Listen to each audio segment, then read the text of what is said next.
दोस्तों, आज की कहानी एक पिता पुत्र की मार्मिक कहानी परिवार, जिसे सुनकर आपको अपने बच्चों के परवरिश से लेकर उनके आपके प्रति चल रहे विचारों को बखूबी से समझने का मौका मिलेगा। आशा है आपको यह कहानी पसंद आएगी। परिवार। हर रात की तरह आज भी मैं देर रात घर पहुंचा। हमेशा से कोई भी गलत आदत न होने के कारण कॉलोनी में कोई भी मुझे देर रात आने पर गलत नजरों से नहीं देखता था। मैं हमेशा इस बात को लेकर गर्व करता था कि लोग अपने बच्चों को मेरी उपलब्धियों का उदाहरण देकर अच्छा पढ़ने लिखने की सलाह देते हैं। खैर, यही सब सोचते हुए मैंने अपनी चाबी से घर का दरवाजा खोला। हालांकि मुझे पता था कि जब तक मैं घर नहीं पहुंचता तब तक दीप्ति को नींद नहीं आती थी, पर मैं अपने 5 साल के बेटे चिंटू को नींद से नहीं जगाना चाहता था। दरवाजे की हल्की सी आहट पाकर दीप्ति हमेशा की तरह कमरे से बाहर आई। तब तक मैं मुंह हाथ धोने बाथरूम की तरफ जा चुका था और हमेशा की तरह दीप्ति खाना गर्म करने किचन में चली गई। हर रोज ऐसा ही होता था। सुबह घर से निकलने के बाद हमारी मुलाकात रात को खाने पर ही होती थी। दीप्ति को इस तरह की जीवन शैली से कोई परेशानी नहीं थी। एक हाई क्लास की सोसाइटी में अपनी साख बनाने के लिए हर किसी को इस हद तक मेहनत करना ही पड़ती थी। चिंटू सो गया? खाना खाते हुए मैंने दीप्ति से पूछा।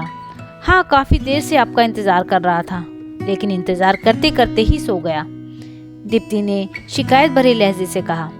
लेकिन हर बार की तरह मैंने मुस्कुराकर बात को टाल दिया। अगली सुबह रात को देर से सोने के कारण हर रोज मैं सुबह देर से ही उठता था, लेकिन जब तक मैं उठता तब तक चिंटू स्कूल चला जाता था। चिंटू की हमेशा शिकायत रहती थी कि मैं उसे कभी बाहर घुमाने नहीं ले जाता, और शायद इसी बात को लेकर वो मुझसे नाराज भी था। हमेशा की तरह मैंने उठकर दीप्ति को आवाज लगाई और बाथरूम में घुस गया।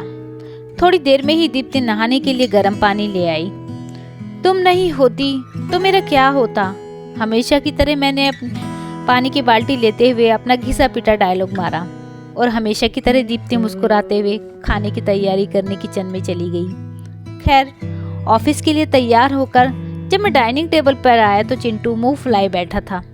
क्या बात है जनाब, आज स्कूल नहीं गए? मैंने प्यार से चिंटू के बालों में पर हाथ घुमाते हुए बोला।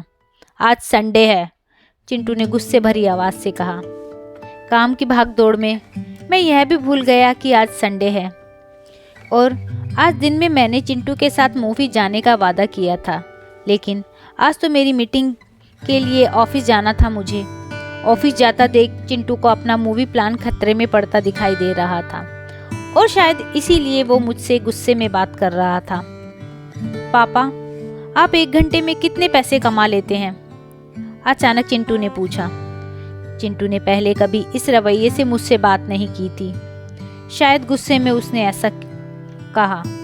लगभग 1000 रुपये, मैंने कहा। क्या आप मुझे 500 रुपये उधार दे सकते हो? चिंटू ने कहा। लेकिन तुम्हें पैसे क्यों चाहिए? मैंने थोड़ा गंभीर होते हुए पूछा। मुझे चाहिए, चिंटू ने बनावटी मुंह बनाते हुए कहा। खैर, मैंने चिंटू को 500 रुपये दे दिए। चिंटू उठा और अंदर से अपनी गुल्लक ले आया। चिंटू ने अपनी गुल्लक से 500 रुपये निकालकर 1000 रुपये मेरे हाथ पर रखते हुए कहा, क्या आप कल मुझे अपना 1 घंटा दे सकते हैं? मुझे आपके साथ बैठकर खाना खाना है। बहुत बिगाड़ रखा है तुम्हारी मम्मी ने तुम्हें। चिंटू की इस हरकत पर मैंने गुस्से में चिंटू को एक थप्पड़ लगाते हुए कहा। आज ऑफिस जाते हुए मेरे मन में बस यही सोच रहा था कि इस भागदौड़ भरी जिंदगी में क्या सब कुछ खरीदा जा सकता है? हालांकि मैं भी तो चिंटू को यही सिखा रहा था।